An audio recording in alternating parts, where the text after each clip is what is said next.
కీర్తిత ఆమె తపనంతా మా మేడమే, ఆమె తపనంతా జ్యోతిర్మయ మేడం ఆమె పేరులోనే వెలుగుంది.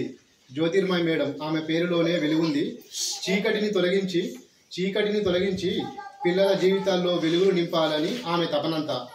చీకటిని తొలగించి పిల్లల జీవితాల్లో వెలుగులు నింపాలని ఆమె తపనంతా. కడుపులో పుట్టిన పిల్లల కంటే స్కూల్లో పిల్లల మీదనే మక్కువ ఎక్కువ. ఎందుకంటే సార్ రత్నాకర్ సార్ నేను విన్నాను సార్ నోటి నుంచి, కడుపులో పుట్టిన పిల్లల కంటే మా స్కూల్లో పిల్లల మీదనే మక్కువ ఎక్కువ.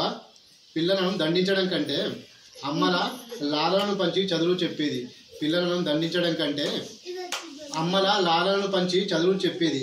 అందుకే పిల్లలతో విడదీయరాని సంబంధం ఏర్పడింది. మేడంది ఎంత దయా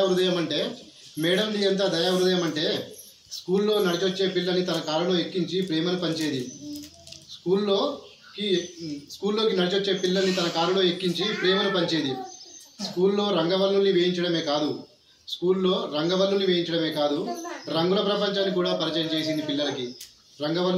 రంగుల ప్రపంచాన్ని కూడా పరిచయం చేసింది. అన్ని ఊర్లలో పలానా వ్యక్తి చదువుకుంటే కలెక్టర్ అయి ఉంటే ఊరికి పేరు వచ్చేది. అన్ని ఊర్లలో పలానా వ్యక్తి చదువుకొని కలెక్టర్ అయి ఉంటే ఊరికి పేరు వచ్చేది. కానీ మా ఊర్లో పాఠశాలలో మంచి విద్యాబోధన అందిస్తున్నారు అని మా ఊరికి పేరు రావడం గొప్ప అనుభూతి. తన సొంత డబ్బులతో ఖర్చు చేసి పాఠశాలను అభివృద్ధిలో నడిపించారు. మేడంది ఎంత దయా హృదయం అంటే ఎంత మంచి హృదయం అంటే మంచు లక్ష్మినే మన ఊరికి రప్పించారు. మేడంది ఎంత మంచి హృదయం అంటే మంచు లక్ష్మినే మన ఊరికి రప్పించారు. పిల్లల ప్రతిభ వాడవాళ్ళతో మంచు లక్ష్మినే మెప్పించారు. Okay, thank you.